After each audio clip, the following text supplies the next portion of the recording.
Ok, donc dans cette vidéo, on va parler de comment lier une image à notre page web.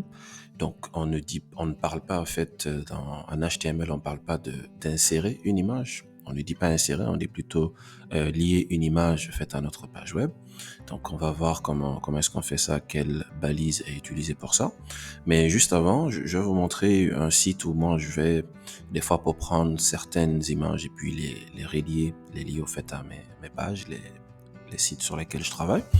Donc ce site-là, pixabay.com, c'est un site où on peut aller prendre des images gratuitement. Donc il y a des images que l'on peut avoir gratuitement. On va rien vous demander de payer. Donc j'ai pris deux images ici. J'ai pris cette image-là et une autre image que j'ai déjà téléchargée, que j'ai mis dans notre dossier cours HTML, parce qu'on a créé un cours HTML au début. Donc les deux images sont là, je les ai renommées, j'ai mis un autre nom. Pour la première image, j'ai mis pic1.jpg, pic2.jpg. Donc ces images sont là même dans notre application Visual Studio Code, on a la possibilité de les afficher. Donc si je clique sur pic 1, vous voyez l'image qui se présente. Pic 2, voici l'image qui se présente. Donc on va créer notre fichier image. Donc ça va être le cinquième. On va mettre 5.image.html. Voilà. Donc comme on a dit, on va mettre la structure de base de notre page HTML. On peut faire HTML 2.5 ou bien tout simplement point d'exclamation entrée. Donc on met ici image. Moi je mets image. On peut mettre ce qu'on veut. Hein. C'est juste le titre au fait qui apparaît en haut ici quand on va partir fait en live. C'est juste le titre. Ben, moi je choisis de mettre le titre de la vidéo faite à ce niveau-là. Et puis la balise qui nous permet en fait d'insérer, pas d'insérer, mais de lier notre image à notre page web, c'est IMG. Donc on met IMG, on fait la tabulation.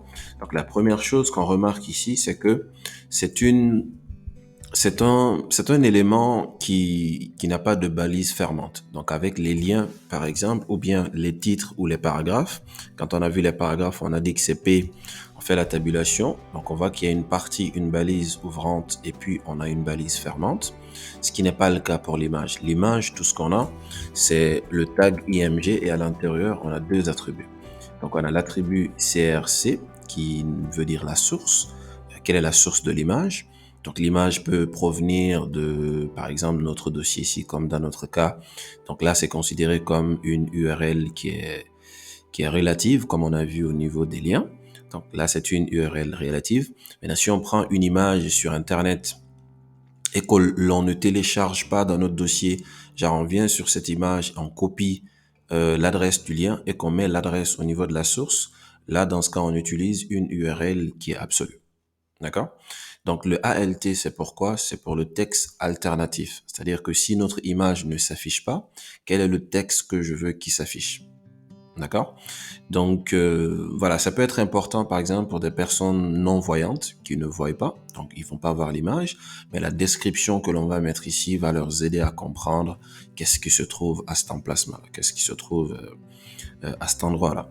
Donc, notre source, c'est très facile à faire puisque nous, on a déjà notre image dans le même dossier que notre fichier. On va tout simplement mettre le nom de notre photo, de notre image. Donc, moi, j'ai mis pic 1. Donc, la source, on va mettre pic 1.jpg. Là, on nous le propose, on fait juste tabulation. Si on voulait choisir la deuxième image, la flèche du bas, puis on choisit. Mais là, nous, c'est pic 1 d'abord qu'on veut choisir. Donc, tabulation. Et puis le texte alternatif, ben, pour le moment, nous juste, on essaie d'expliquer les choses. Après, la photo que l'on choisit, il faut vraiment mettre une description qui parle un petit peu de l'image. Pas une phrase qui est longue, mais une courte phrase avec un petit qui parle de l'image en résumé. Donc, moi je vais mettre juste première image. Et puis, je mets IMG, tabulation, source, je vais mettre le pic 2, deuxième image. Et puis le texte alternatif, moi je vais mettre juste deuxième image. Deuxième image. Voilà. Donc avec ça, je vais arrêter le Go Live qui était déjà lancé. Je vais relancer. Donc voilà, on a nos deux images.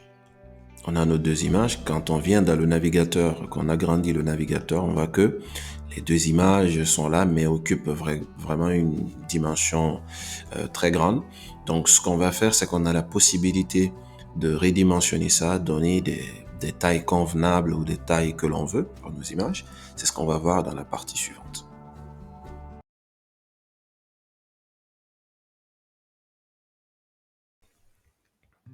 Ok, donc là, on vient de voir comment est-ce qu'on lit au fait une image à notre page web. Donc à présent, on va essayer de redimensionner ces images parce que jusque-là, comme on a dit, ces deux images-là sont très grandes et on a la possibilité de jouer avec la taille. Donc il y a deux attributs que l'on va utiliser pour ça. C'est l'attribut width et l'attribut height. Donc c'est des termes en anglais. Donc on va mettre ici le width. Voilà, on peut mettre la taille qu'on veut, donc c'est en pixels. 250, ça sera 250 pixels. Vous voyez que ça a redimensionné directement la taille et même le height, parce que le width, c'est pour la largeur. Le height, c'est pour la longueur. Même la longueur, c'est un petit peu adapté au fait à la largeur que l'on vient de mettre. Même si la largeur et la longueur aussi, on peut préciser avec le height. Donc le height, voilà, on peut mettre ce qu'on veut, 150. Voilà, c'est bon. Et puis la deuxième image aussi, on va faire la même chose. Width, je mets toujours 250. Et puis on met le height aussi. Donc il nous donne, on va mettre 150 par exemple. Donc ce qu'on remarque déjà, contrairement aux éléments qui sont des paragraphes et des titres, les H, donc on voit que ces deux images se suivent. Donc ça veut dire que ce sont des éléments inline. C'est comme les liens aussi. Donc, quand on a vu les liens, on a vu que les liens étaient des éléments inline. Les paragraphes sont en bloc et puis les titres aussi sont des éléments en bloc. Okay? Donc il y a une chose supplémentaire que l'on peut ajouter ici, c'est le titre par exemple. Donc le titre, c'est ce qui doit s'afficher lorsqu'on survole sur la photo, lorsqu'on fait passer le curseur sur la photo. Pour le moment, rien ne s'affiche, c'est normal parce qu'on n'a pas mis le contenu de notre titre. Et je vais mettre la même chose, je vais mettre première image. Voilà. Maintenant, à présent, si je viens ici, je passe là-dessus, première image. D'accord? Donc voilà, du coup, width pour la largeur, height pour la longueur et le titre qu'on peut rajouter si on le souhaite.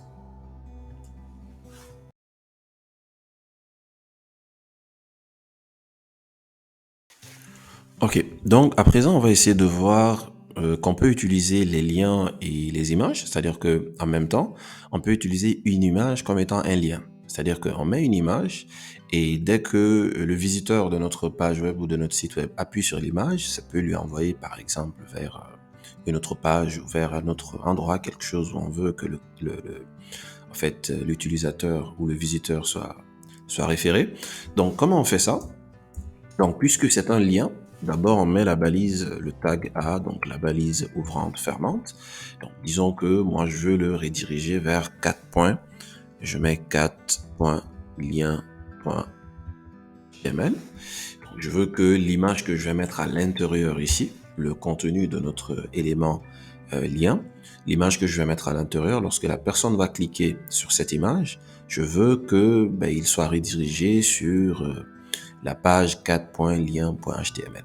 Donc à l'intérieur de notre élément image, de notre élément lien, c'est le contenu doit être l'image. Donc on fait img, tabulation, on met la source de notre image. Je vais faire la même chose, donc on va faire pic 1, d'accord. Alternatif, on met le texte qu'on veut, donc je le mets pas, mais il faut savoir pourquoi on a Alt et quelle utilisation on doit en faire. Donc c'est bon, on a notre image ici, d'accord. On a dit que maintenant, c'est utilisé, cette image-là est maintenant utilisée, elle a comme un lien. Donc si vous remarquez, la façon dont le curseur se comporte sur cette image, ce n'est pas de la même façon. Là, on voit qu'on a comme la main, d'accord, comme une main en fait sur un lien. Sauf que si on met le curseur sur cette image-là, ce n'est plus la même façon que le curseur est présenté. Parce que maintenant, cette image, c'est un lien. Cette image-là n'est pas un lien. Cette image aussi n'est pas un lien. Donc si je clique sur cette image, et bien du coup, ça m'envoie sur la page lien le contenu de notre page lien qu'elle a.